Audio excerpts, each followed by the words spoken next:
Nobody in our house called it a recipe. It was simply what you did with what was left. Stale bread went into a baked pudding. Leftover mush went into a skillet. Yesterday's potatoes became tomorrow's dumplings. The desserts on this list were not treats someone baked on a slow afternoon. They were made from whatever the pantry offered after supper. From dried fruit when the fresh was gone, from milk when the eggs were at market. If your grandmother made something like this, you already know. If she didn't, you lost the recipe before you knew to look for it. Stay through number 1. That one carries the whole story. Number 10. Bouva shankle, sweet potato dumplings with brown butter and crumbs. People say dumplings aren't dessert. In many kitchens I remember, a potato dumpling drizzled with browned butter and pressed breadcrumbs was exactly what children asked for at the end of supper. Dessert was whatever sweetness the evening could spare.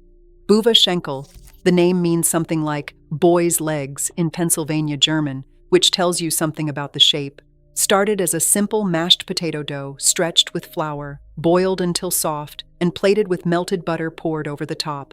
The dessert version added browned breadcrumbs, a little sugar or a thread of molasses, and sometimes cinnamon. The result was dense, slightly slick with butter, carrying a faint caramel smell from the crumbs catching heat in the pan. Not sweet the way a cake is sweet, just enough after a plain supper. It used surplus potatoes. It required no eggs, no purchased sweetener beyond a small amount, no trip to any store. What it required was a large family, a pot of boiling water, and a cook who knew how the dough should feel when it was ready to roll.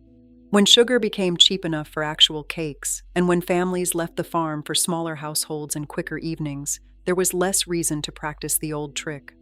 Some Ohio and Pennsylvania families still make the savory version regularly.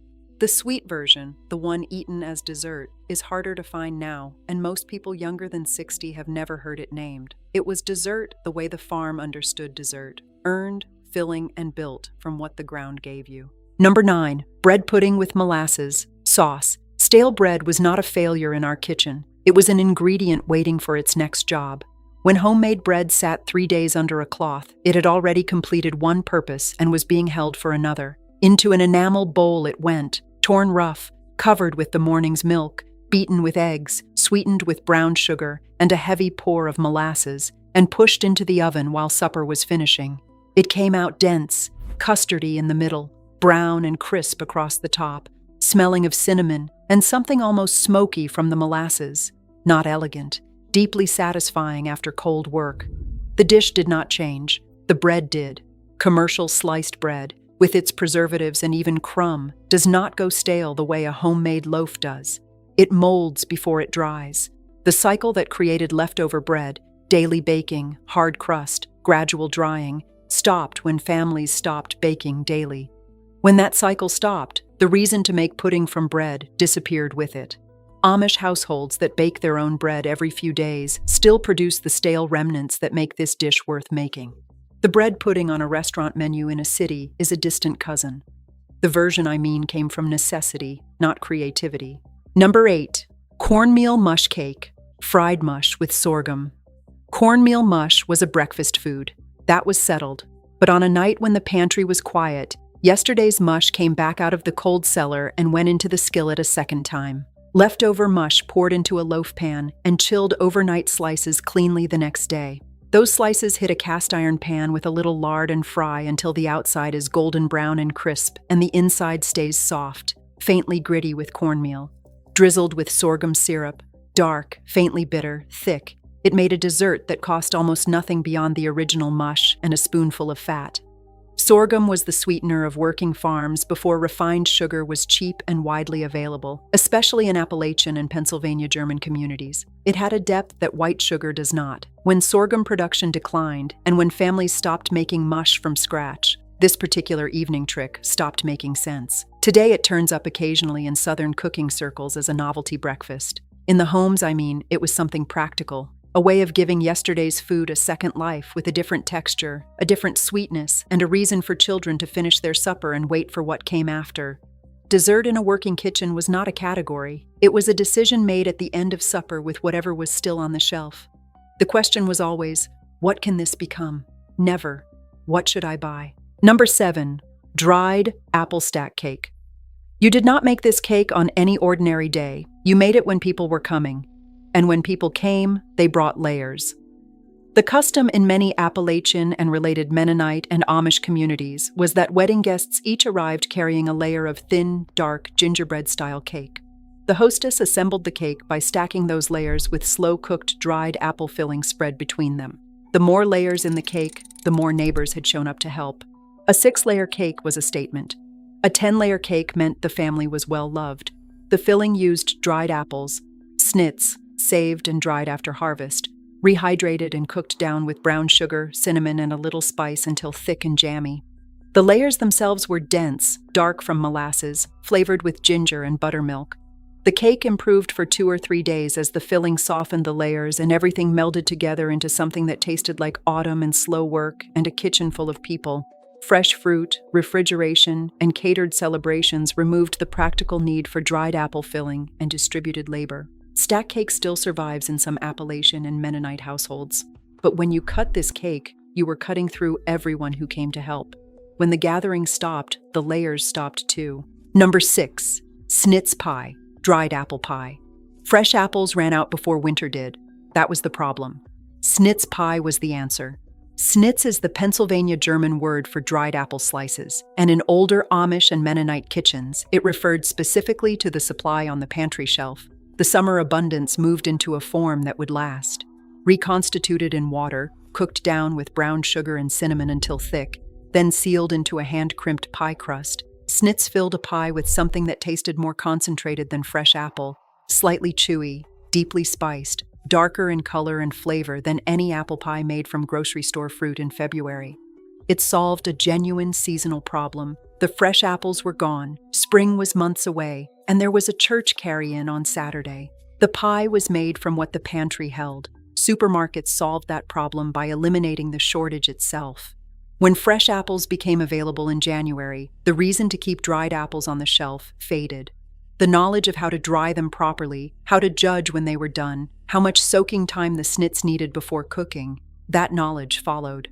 Preservation was not a hobby. It was the mechanism that moved summer into January. A jar of dried apples on that shelf was the same decision as tucking money into a coat pocket before a hard winter. Number 5, shoofly pie, wet bottom version. Every tourist shop between here and Lancaster County sells shoofly pie. That is not the shoofly pie I mean. The one I mean had a bottom layer that was still wet when the pie was cut, dark, almost liquid, running slightly onto the plate, sharp with molasses, and eaten in the morning with hot coffee before the barn needed attention. The crumb topping was dry and slightly sweet against that dark, sticky base. Together they tasted of brown sugar, cinnamon, and something almost smoky from the molasses itself. The wet bottom version was the older, plainer one. It used molasses because molasses was cheap, shelf-stable, and quick to sweeten something without the cost of refined sugar. It was made without much dairy and without heavy quantities of egg. It was a working food, eaten at the coffee table before chores. What you find sold today is drier, sweeter, milder, and decorated for a market shelf. The form survived. The function disappeared. Modern palates trained on milder sweetness find the molasses-forward original too sharp, too dark, too something. The tourists bought the version without edges. The version with edges was the one that made sense at 4:30 in the morning. Number 4, rivel cake, crumb cake. My mother made this when time was short and the family was not. You did not need a recipe card. You needed flour, butter, sugar, and the understanding that crumbs pressed together and baked become something worth sitting down for. Rivels, the crumbs made by rubbing butter into flour and sugar with the hands, went over a simple batter and baked until the top turned sandy and golden and broke into pieces when you cut it. Soft underneath, buttery and crumbling above, faint cinnamon, best slightly warm, nothing complicated, nothing that required a second trip to any store. It came from the German Streuselkuchen tradition brought over by ancestors and kept alive in Lancaster County kitchens and Amish households because it was fast, cheap, and fed a table of 12 from pantry basics.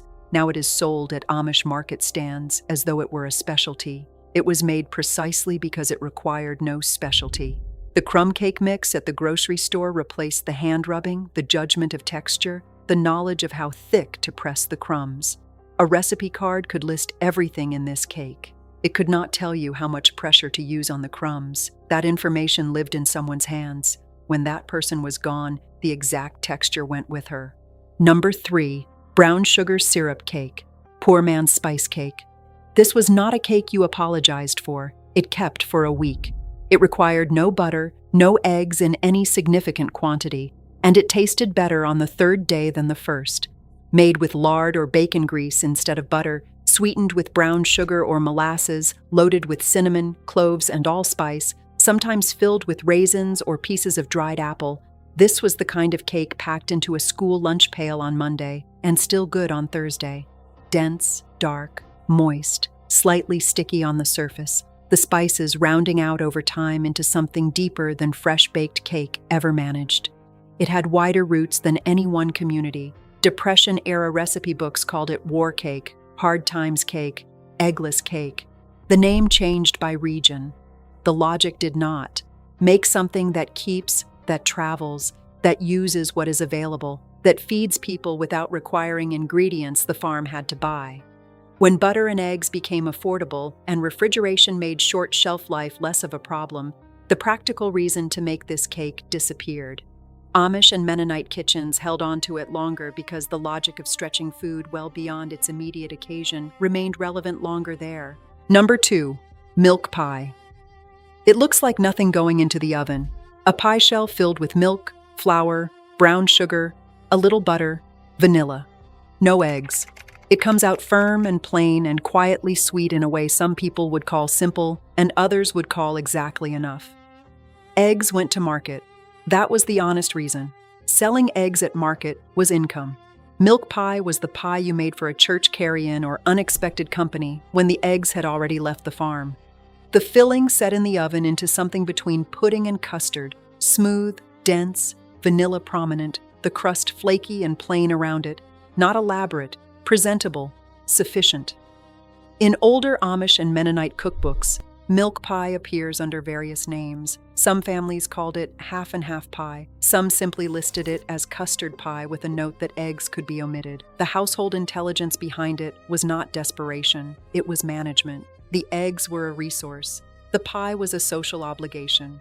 The pantry offered a path between the two. Eggs became cheap enough that the calculations stopped mattering. When it stopped mattering, the recipe stopped being passed on, because nobody thought to explain the reason behind it. The eggs were at market. The family still needed dessert. The pantry still had milk and sugar. The pie was the answer. Every one of these desserts was made by someone who understood that a sweet at the end of a plain meal was not indulgence. It was hospitality. It was proof that something was held in reserve.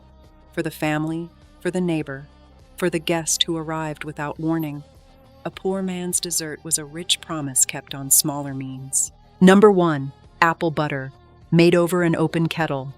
Apple butter is sold at every Amish market stand you can find. That is not the apple butter I am talking about. The one I mean was made outside in October in a copper or iron kettle set over an open fire in the yard. It began before sunrise and did not finish until late afternoon. The whole household took turns at a long-handled wooden paddle, stirring slowly, watching cider thicken and darken from pale gold to deep copper to something almost black. The smell carried across the road. Neighbors walked toward it. Children were given turns at the paddle when their arms were long enough. Men kept the fire steady. Women watched the color and said when it was ready. It was sweetened with sugar and heavy with cinnamon and cloves, and when it finally thickened enough to hold the trace of the spoon, it went into jars sealed while still hot. Those jars went onto the pantry shelf and did not require refrigeration through the winter. Spread thick on a slice of homemade bread, that was dessert. It was also breakfast. It was also what you carried to a neighbor who had been ill, or to a new mother, or to a family that had lost someone and needed to eat without having to cook. What you buy in a jar today is the preserved product of that work. The fire is gone. The paddle is gone. The October morning is gone. The neighbors who arrived to take a turn are gone. The jar on the shelf is identical. The day that filled it is not. Apple butter making days still happen in some Amish communities across Pennsylvania, Ohio, and Indiana. Not everywhere. but enough places that the fire still gets built and the kettle still goes up and someone stands at the paddle while the cider turns dark and the yard fills with that smell that means winter is close and the pantry is nearly ready. The jar on the shelf was never only apple butter. It was the day that made it. And you cannot buy that at the market. A wooden paddle rests across the rim of an empty kettle in an autumn yard. The fire has gone cold. The jars are already on the shelf inside. The family has gone back to whatever came next. The smell is still there, faint, in the air above the ashes. If your mother or grandmother made any of these, or if there was something she put on bread every morning that you never thought to ask the name of, I would like to know. Tell me below. If you still make it yourself, that is even better.